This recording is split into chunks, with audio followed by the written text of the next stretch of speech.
Next நேயர்களுக்கு வணக்கம். நான் டாக்டர் தீபா அருளாளன். இன்றைக்கி நம்ம என்ன டாபிக் பற்றி டிஸ்கஸ் பண்ண போகிறோம் அப்படின்னா, கும்பத்தில் 4 கிரகங்கள். அதே மாதிரி பார்த்திங்கன்னா மீனத்தில் சுக்கிர பகவான் உச்சம் பெற்று அமர்றார். இந்த 5 கிரகங்களும் கண்டிப்பாக 12 ராசிகளோட வாழ்க்கையிலையும் ஒரு விதமான இம்பேக்டை ஏற்படுத்த தான் போகுது.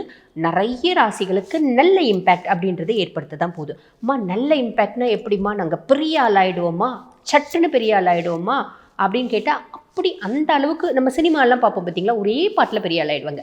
அந்த மாதிரியெல்லாம் எதிர்பார்க்கக்கூடாது. பட் இருந்தாலும் ஒரு சிலருக்கு இவ்வளோ நல்ல இம்பேக்ட், ஒரு சிலருக்கு இவ்வளோ நல்ல இம்பேக்ட், ஒரு சிலருக்கு இவ்வளோ நல்ல இம்பேக்ட் கண்டிப்பாக வரதான் போகுது. உங்கள் ராசிக்கு என்னென்ன மாதிரி நல்ல இம்பேக்ட் வரப்போகுது. நல்ல இம்பேக்ட் வருது அப்படின்னாலும் சில விஷயங்களில் நம்ம உஷாராக இருக்கணும்.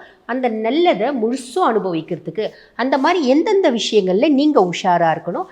நேரத்தை வீண் பண்ணாமல் சட்டுன்னு உங்களுக்கான பலனை பார்த்துடலாம் வாங்க.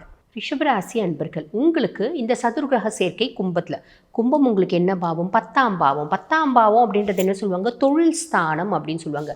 தொழில் ஸ்தானத்தில் ஒரு பாவி இருந்தாலே அரசனை போல யோகம் உண்டு அப்படின்றது நிதர்சன உண்மை. இங்கே பாவி இருக்கான ஆப்வியஸ்லி இருக்க தான் செய்கிறான். சரி, என்னென்ன கிரகங்கள் இருக்காங்க அப்படின்னா, மொதல் விஷயம் தொழில் ஸ்தானத்தில் ராகு.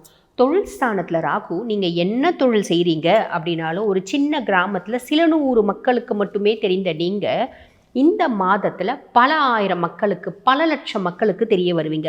சின்ன அளவிலாவது ஒரு மாலை, அந்தஸ்து, மரியாதை, அவார்டு, ரிவார்டு இதெல்லாம் வரத்துக்கு வாய்ப்பு உண்டுங்க. ரொம்ப சிம்பிள். அப்போ என்ன பண்ணுவான் ராகு? தொழிலில் ஒரு பிரம்மாண்டத்தை ஏற்படுத்துவோம். அம்மா, நாங்கள் ஒரு கன்சர்னில் வேலை செய்கிறோம், எங்களுக்கு என்ன பண்ணுவான்? உங்களுக்கு வெளிநாடு ஆப்பர்ச்சுனிட்டி ஏற்படுத்தி கொடுப்பாம்மா.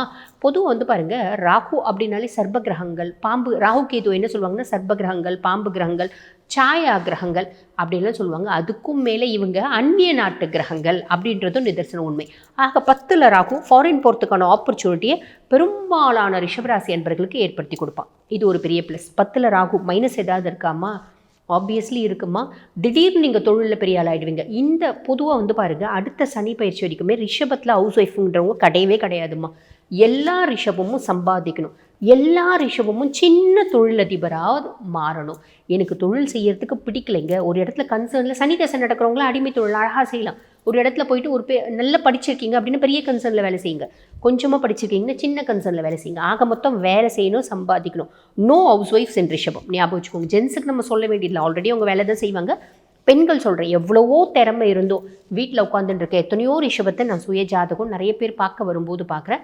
ஆக நீங்கள் ரிஷபமாக தயவு செஞ்சு வீட்டில் இருக்காதீங்க. வீட்டில் இருக்கிறதுக்கான காலகட்டம் கிடையாது. சரி, ஓகே. இப்போ 10ல் ராகு என்ன பண்ணுவான்? அதுதான் நான் சொன்னேன். நீங்கள் என்ன தொழில் செஞ்சாலும் அதில் பிரம்மாண்டத்தை ஏற்படுத்துவாம்மா. மைனஸ் என்னம்மா? மைனஸ் ரொம்ப சிம்பிள்மா.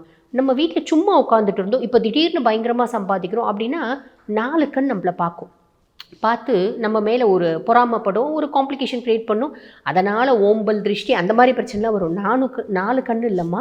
ரிஷபத்தை பொறுத்த வரைக்கும் 400 கண், 4000 கண் எப்பயுமே பார்க்கும். ஏன்னா ரிஷபத்தினோட லுக்கே அந்த மாதிரி, ரிஷபத்தினோட ஒரு அட்ராக்ஷன்ஸ் அந்த மாதிரி ஒரு அட்ராக்ஷன் அப்படின்னு சொல்லலாம். சரி, எல்லாத்துக்கும் மேலே நம்ம சம்பாதிக்கிறதுக்கான காலகட்டம். உண்மையான அன்பு, லவ், ரொமான்ஸு, இந்த எக்ஸெட்ரா இது எல்லாத்தையும் மூட்டை கட்டி வச்சுட்டு நம்ம சாதிக்கிறதுக்கான காலகட்டம். பொறப்பே ரிஷபத்துக்கு சாதிக்கிறதுக்கு தான். ஆக சாதிக்கிற வேலையை பாருங்கள். சரி, இது புரிஞ்சிருக்கும்.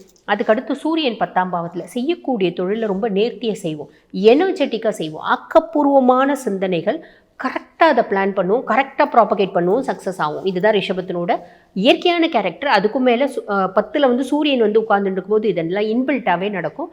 மார்ச் மாதம் 15ஆம் தேதி வரைக்கும். மார்ச் மாதம் 15க்கு மேலே சூரியன் பார்த்திங்கன்னா 11ஆம் பாவம், அதாவது மீனத்துக்கு போகிறாரு, லாபஸ்தானத்துக்கு போகிறார். லாபஸ்தானத்துக்கு போகிறதுனால என்னோட தொழில் முன்னேறதுக்கு எங்கள் அப்பா சப்போர்ட்டிவாக இருந்தார், ஹெல்ப்ஃபுல்லாக இருந்தார். என்னோட தொழில் முன்னேறதுக்கு எங்கள் மாமனார் சப்போர்ட்டிவாக இருந்தார், ஹெல்ப்ஃபுல்லாக இருந்தார். நான் வெளிநாடு போகிறதுக்கான வாய்ப்பை என்னோட ஹையர் அஃபிஷியல் அரேஞ்ச் பண்ணி கொடுத்தார், அவர் எனக்கு சப்போர்ட்டிவாக இருந்தார். இந்த மாதிரி ஒரு அமைப்பு அப்படின்னு சொல்லலாம். சரி, அதுக்கடுத்து 3வது கிரகம் யார்? 10ல் செவ்வாய். செவ்வாயை பற்றி சொல்லணும் அப்படின்னா, செவ்வாய் தொழில் ஸ்தானத்தில் உட்கார்ந்தாரு அப்படின்னா அந்த வேலையை நம்ம ரொம்ப பர்ஃபெக்டாக, எந்த ஒரு வேலையை எடுத்தாலும் அந்த வேலையை பர்ஃபெக்டாக முடிச்சுட்டு தான் அடுத்த வேலையை செய்வோம். இது உன்னால் ஆகாது, இது லாக்கிப்பட்டு இந்த வேலையை உன்னால் முடிச்சு கொடுக்க முடியாது, நீ அதுக்கு லாக்கிப்பட்டு வரமாட்ட அப்படின்னு யாராவது நம்மளுக்கு சேலஞ்ச் பண்ணால் கூட அந்த வேலையை முடிச்சுட்டு தான் உங்கள் மூஞ்சிலே முழிப்போம். ஆக அந்த ஒரு நேர்த்தியை அதே மாதிரி நம்ம ஒரு தொழில் செய்கிறோம் பார்த்தீங்களா, அந்த தொழில் சார்ந்த ஒரு பூமி வாங்குறது, ரெஜிஸ்ட்ரேஷன் பண்ணுறது, அந்த தொழில் சார்ந்த டெவலப்மெண்ட் இது எல்லாத்தையும் வந்து பார்த்திங்கன்னா செவ்வாய் கொடுத்துருவான். தைரியத்தையும் தன்னம்பிக்கையும் கொடுத்துருவான். மைனஸ் ஏதாவது இருக்கா? நம்ம வந்து தொழில் செய்கிற இடத்துலையோ இல்லை வேலை செய்கிற இடத்துலையோ கோவத்தை கண்ட்ரோல் பண்ணிக்கணும், டென்ஷனை கண்ட்ரோல் பண்ணிக்கணும். கண்ட்ரோல் பண்ணிக்கினா நெகட்டிவ் கிடையாது, பாசிட்டிவ் மட்டும்தான். சரி, 10ல் புதன். புது புது யுக்திகளை நான் தொழிலில் கையாளுறேன். நான் ரொம்ப நாளாக வந்து சோஷியல் மீடியாவில் பேசிட்டு தாம்மா இருக்கேன். ரொம்ப நான் வந்து பார்த்திங்கன்னா ஆன்மீகம் பேசுகிறேன். ஆன்மீகம் சார்ந்து சொற்பொழிவு சார்ந்து எல்லாமே ஆன்மீகமாக பேசிகிட்டே இருக்கேன். இப்போ நான் கொஞ்சம் யதார்த்தமாக பேச கற்றுட்டேன். யதார்த்தமாக பேச கற்றுக்கிறதுனால எனக்கு வந்து பாருங்கள், என்னோடய தொழிலில் முன்னேற்றம் அப்படின்றதுக்கு பேச்சு வந்து வியூஸோடு போகாமல் எனக்கு கிளையன்ஸாகவும் கன்வெர்ட் ஆகிறாங்க. இந்த மாதிரி எனக்கு தெரிஞ்ச ஒரு சின்ன எக்ஸாம்பிள் சொன்னேன். இந்த மாதிரி புதுசாக யுக்திகளை கையாண்டு நம்ம வந்து தொழிலில் முன்னேற்றம் அடைய வைக்கக்கூடிய ஒரு கிரகம் தான் புதன். இவர் கரெக்டாக ஆக்டிவேட் ஆகிடுவார். நீங்கள் கோவத்தை மட்டும் கண்ட்ரோல் பண்ணிக்கிறீங்க அப்படின்னா சரி.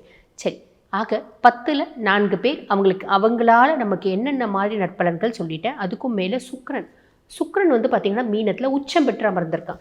ரிஷபராசி அன்பர்களோட ராசியாதிபன் வந்து பார்த்திங்கன்னா மீனத்தில் உச்சம் பெற்று அமர்ந்திருக்கான். அது என்ன உங்களுக்கு பாவம் அப்படின்னா லாபஸ்தானம். கண்டிப்பாக தொழில் செய்கிறீங்க அப்படின்னா நல்ல ப்ராஃபிட் வரும். ரிஷபத்தை பொறுத்த வரைக்கும் சின்சியாரிட்டி, டெடிகேஷன், ஹார்ட் ஒர்க் அத்தனையும் சேர்ந்தது தான் ரிஷபம். அதுக்கும் மேலே அவங்களோட க்ரியேட்டிவிட்டி, அவங்களோட பர்சனாலிட்டி, அவங்களோட ப்ளசண்ட் அப்பியரன்ஸ், அவங்க மேனிஃபெஸ்ட் பண்ணுற விதம், அவங்க தொழிலை கொண்டு போகிற ஒரு ஸ்டைல், இது எல்லாமே ப்ளஸ்ஸு தான். இதுக்கே நம்மளுக்கு நல்ல பலன் அப்படின்றது வரதான் செய்யும். அதுக்கும் மேலே 11 சுக்கிரன் எக்ஸ்ட்ராடினரி லாபம். ஒரு அதிர்ஷ்ட கிரகம் வந்து பார்த்திங்கன்னா லாபஸ்தானத்தில். அதனால தான் சொல்கிறேன், ரிஷபமா தயவு செஞ்சு தொழில் செய்யுங்க, தயவு செஞ்சு சம்பாதிக்கிறதுக்கான பர்ஃபெக்ட் டைம் அப்படின்னு சொல்லலாம். வாழ்த்துக்கள். இப்போ நான் சொல்லி இருக்கிறது வந்து பார்த்திங்கன்னா உங்கள் ராசிக்கான கோச்சார பலன் 50% இது சாலிடாக நடந்தே தீரும். உங்கள் சுய ஜாதகத்தில் வந்து பாருங்கள், தசநாதன் என்ன தசை நடக்குது, தசநாதன் சுய ஜாதகத்தில் என்ன பாவத்தில் அமர்ந்திருக்கான். சுய ஜாதகத்துக்கு இப்போ ஒரு உதாரணத்துக்கு நீங்கள் மேஷம் அப்படின்னு வச்சுக்கோங்களேன். இப்போ என்ன தசை நடக்குது, அந்த தசநாதன் உங்களுக்கு எத்தனாம் பாவத்தினோட அதிபதியாக வரான். வீடு கொடுத்தவன் நல்லா இருக்கானா, நட்சத்திர சாரம் வாங்கினவன் நல்லா இருக்கானா, அதே மாதிரி சுபனோட பார்வை இருக்கா, அசுபனோட பார்வை இருக்கா, இது அத்தனையும் கால்குலேட் பண்ணிட்டீங்க அப்படின்னா அது எல்லாமே சூப்பராக இருக்குங்க. கடைசி தசநாதன் நல்லா இருக்கான் அப்படின்னா இந்த பலன் 100% உங்களுக்கு நடக்கும். தசநாதன் ஆவரேஜாக இருக்காங்க, 50% நடக்கும். புரியுதுங்களா? சரி, இப்போ இந்த பதிவை பார்த்துட்ருக்கோங்க. வாழ்க்கையில் பல முக்கியமான விஷயங்களை முடிவெடுக்கும் தருணத்தில் நாங்கள் இருக்கோம்மா. வீடு கட்டலான் இருக்கோம், பிள்ளைங்களுக்கு ரொம்ப வயசாச்சு, திருமணம் கைகூடி வரவே இல்லை. திருமணம் நடக்குமா அப்படின்னு தெரிஞ்சுக்கணும்னு ஆசைப்படுறோம். வெளிநாட்டுக்கு வேலைக்கு போகலான்னு பிளான் பண்ணுறோம். போகலாமா வேணாமா? ஆல்ரெடி ஒரு முறை போயிட்டு திரும்பி வந்துட்டோம். அங்கே எங்களால் வேலை செய்ய முடியல. வீடு கட்டுறதுக்கான வழியும் வாய்ப்பும் இருக்கா? எத்தனையோ முறை வீடு கட்டுறதுக்கு பிளான் பண்ணோம். அது வந்து நடக்கிறதுக்கான எந்தவித அறிகுறியும் தெரியல. இப்படி பல விஷயங்கள், பல கேள்விகள் ஒவ்வொரு மனுஷங்களுக்கும் இருக்க தான் செய்யும். அந்த மாதிரி உங்களோட பல கேள்விகளுக்கு தீர்வு எது அப்படின்னா உங்கள் சுய ஜாதகம். உங்கள் சுய ஜாதகத்தை பார்க்கணும், ஒரு டீட்டெயில்டு அனாலிசிஸ் பண்ணிக்கணும் அப்படின்னு விருப்பப்பட்டீங்க, என்கிட்ட பார்க்கணும் அப்படின்னு விருப்பப்பட்டீங்கன்னா நான் பேசிகிட்டு இருக்கும்போது என்னோடய வாட்ஸ்அப் நம்பர் கொடுத்துருப்பாங்க. அந்த வாட்ஸ்அப் நம்பருக்கு கால் பண்ணி அப்பாயின்மெண்ட் ஃபிக்ஸ் பண்ணி என்கிட்ட பேசிக்கலாம். தேங்க்யூ.